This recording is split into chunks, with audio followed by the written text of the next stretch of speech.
Ndugu waandishi wa habari wa Tanzania, wanachama na mliopo hapa, habari ya asubuhi. Nawakaribisha kwenye mkutano huu mfupi ambao Chadema tutazungumza kuhusu maazimio ambayo tulifanya tarehe 28 na tarehe 29 ya mwezi huu. Kamati kuu ilikutana na kujadili mambo mahususi, mambo muhimu kuhusu chama na taifa, na leo tutawasilisha maamuzi yaliyofikiwa.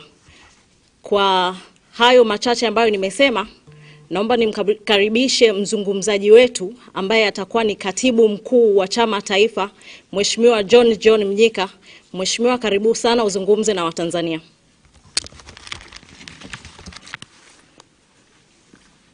Ndugu wanahabari, tunawashukuru kwa kuitikia mwito wetu kuja kuzungumza, tusikiliza tukizungumza juu ya maamuzi ya kikao cha kamati kuu, na kupitia kwenu tuweze kuzungumza na Watanzania juu ya maamuzi ya kikao cha kamati kuu. Na nitawasomea maamuzi na maazimio ya kikao cha kamati kuu kama ambavyo yamepitishwa na kamati kuu. Iwapo mtahitaji mambo ya nyongeza ya ufafanuzi, tutakuwa tayari kujibu maswali mbalimbali kutoka kwenu. Maazimio ya kikao cha kamati kuu kilichofanyika tarehe 28 na 29 Aprili 2026 katika ukumbi wa mikutano wa makao makuu ya chama Mikocheni jijini Dar es Salaam. Kamati kuu ya Chama cha Demokrasia na Maendeleo Chadema ilikutana jijini Dar es Salaam kwa siku mbili, tarehe 28 na 29 Aprili 2026. Pamoja na mambo mengine, ilipokea na kujadili taarifa ya hali ya kisiasa nchini kuanzia tarehe 25 Novemba 2025 hadi tarehe 24 Aprili 2026 na kuazimia mambo yafuatayo. Moja, kuhusu kesi inayomkabili mwenyekiti wa chama taifa, Mwenyekiti Tundu Antipas Lissu. Kamati kuu imesisitiza kwamba kesi hiyo ni kesi ya kisiasa, hivyo kamati kuu imeazimia kuufahamisha na kuomba umma kusimama na wapenda haki kushinikiza Mheshimiwa Lissu kuachiwa huru bila masharti yoyote. Kamati kuu inalaani kitendo cha kuendelea kushikiliwa kwa Mheshimiwa Lissu kwa siku 386 gerezani, na kwamba kitendo hicho ni kitendo cha mateso kinachofanywa dhidi ya mwenyekiti. Tunatoa wito kwa Jaji Mkuu kuelezea umma kuwa ni sababu zipi zinafanya kesi ya mwenyekiti haijapangwa tarehe ya rufaa na ni lini itapangiwa tarehe ya kusikilizwa. Na mwito wetu na kauli ya kamati kuu, tunataka kesi ya mwenyekiti Lissu ipangiwe tarehe ya haraka ya kusikilizwa. Pili, baada ya kupokea taarifa ya hali ya siasa nchini, kamati kuu inaendelea kusisitiza kwamba hakukuwa na uchaguzi uliokuwa huru, haki, wenye kuaminika na halali Oktoba 29, 2025, na kwamba wanaoitwa viongozi hawakuchaguliwa na wananchi. Hivyo, kamati kuu ya chama inaendelea kusisitiza kuwa watawala waliojipachika na kujiweka madarakani ni haramu na hawana ridhaa ya wananchi.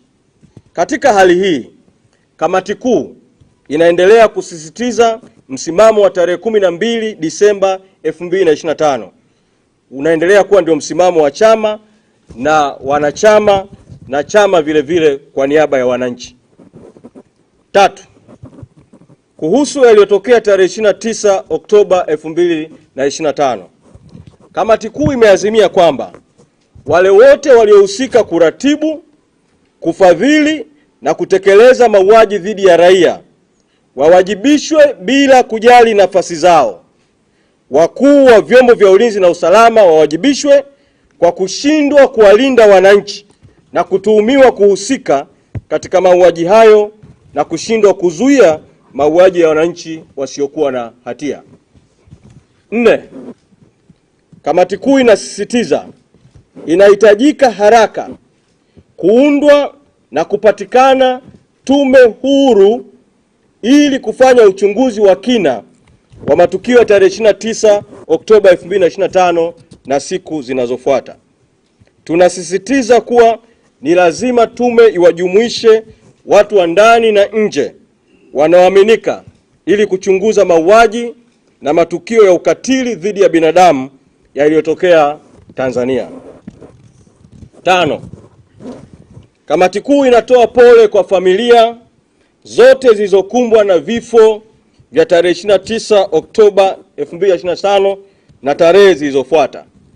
Kamati kuu, pamoja na kwamba inatambua kuwa maisha ya binadamu hayawezi kulipwa kwa fedha, lakini inasisitiza kwamba familia zilizopoteza wapendwa wao walipwe fidia, ikiwa ni kuonyesha utu na kutoa pole kwa familia husika.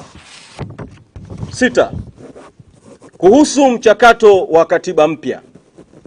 Kwa kipindi kirefu, Watanzania wamepata matatizo makubwa yanayotokana na katiba tulionayo. Kamati kuu inaona kwamba Watanzania hawawezi kusubiri tena katiba mpya kwa kipindi kingine isipokuwa sasa. Kwa sababu hiyo, kamati kuu imeazimia kuundwa kwa kamati ndogo ya kamati kuu ili kuandaa mkakati wa kukwamua mchakato wa katiba mpya. Kamati hiyo itakuwa na jukumu pamoja na mambo mengine ya kuandaa mswada wa sheria kwa niaba ya wananchi utakaoeleza utaratibu wa kukwamua, kuendeleza na kukamilisha mchakato wa katiba mpya. Mswada huo utaeleza namna kura ya maoni ya katiba mpya itakavyofanyika kwa kusimamiwa na chombo huru kitakachosimamia kura hiyo ya maoni kwa uhuru, kwa haki na kwa kuaminika. Aidha, kamati kuu imeazimia kuwa chama kiongoze wananchi kutaka kuanzia sasa mchakato uanze wa katiba mpya, na katiba mpya hiyo ipatikane kwa vyote vile si zaidi ya mapema mwaka 2027, lakini mchakato uanze kuanzia sasa, lakini usizidi mapema 2027. 7. Kamati kuu imeazimia kuanza rasmi operation ya mikutano ya hadhara nchi nzima. Operesheni hii itajulikana kwa jina la Operation Katiba Mpya Free Tundu Lissu na itafanyika kwa awamu mbili.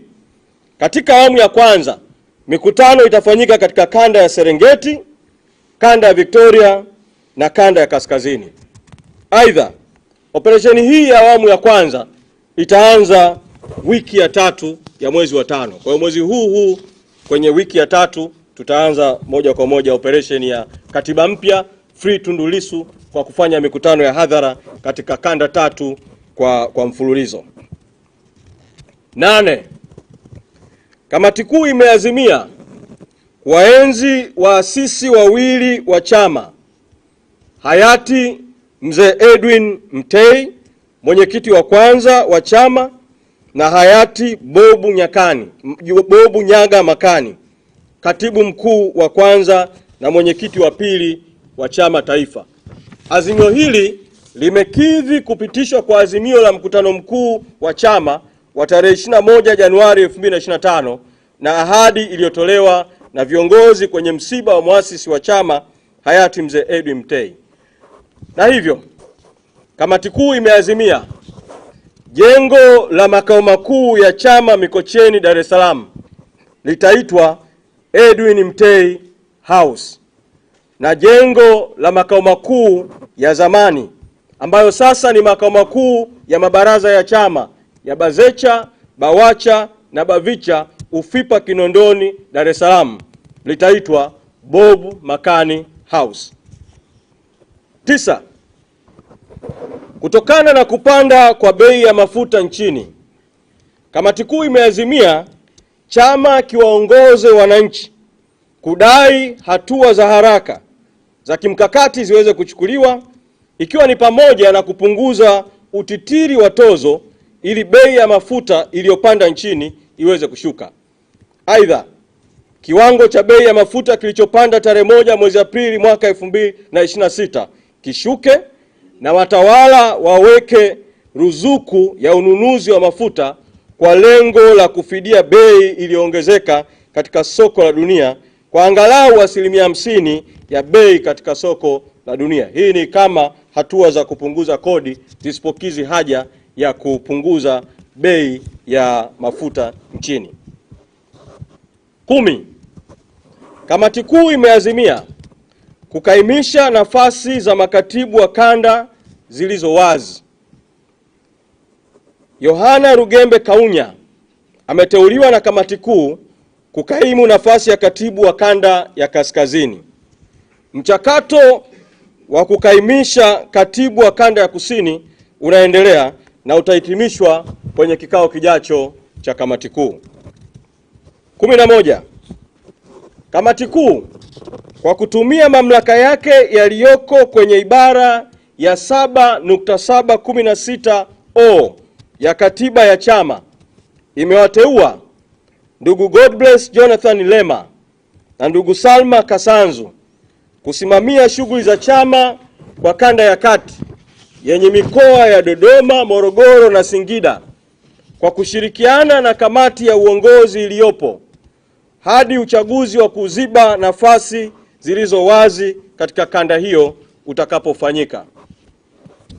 12.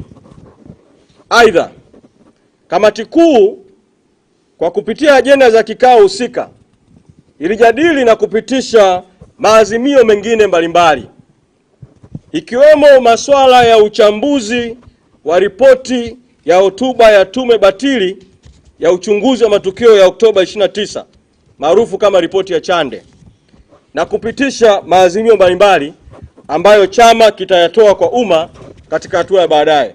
Na nitumie fursa hii kuwatangazia wanahabari kwamba hatua hiyo ya baadaye ya uchambuzi wa ripoti ya Chande na utoaji wa maazimio mengine ya kamati kuu, kwa haya ni maazimio ambayo tumeanza kupakua tu katika yale ambayo yameamuliwa na kikao cha kamati kuu cha siku 2. Kwa hiyo hatua ya pili ya kueleza maazimio zaidi ikiwemo uchambuzi wa kina wa ripoti ya tume ya Chande itafanyika siku ya Jumanne ya tarehe 5 mwezi wa 5 saa 4 kamili hapa makao makuu ya chama. Kwa hiyo nitumie fursa hii kutoa mwito wa wazi kwa wanahabari wote kuja siku hiyo kwa ajili ya kufuatilia maazimio mengine ya kamati kuu ambayo tutayaeleza kwa umma na uchambuzi wa ripoti ya Chande.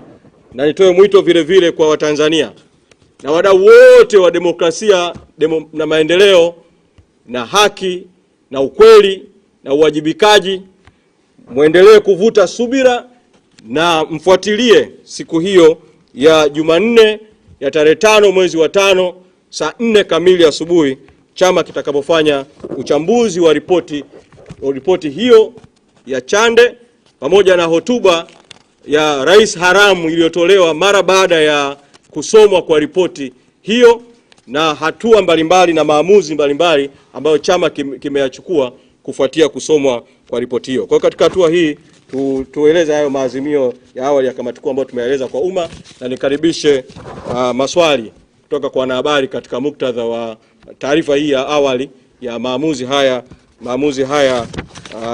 ya kamati kuu ambayo tumeyatangaza leo kwa umma, maamuzi haya 11. Karibuni kwa maswali wanahabari, kama kuna maswali. Karibuni kwa maswali. Karibu.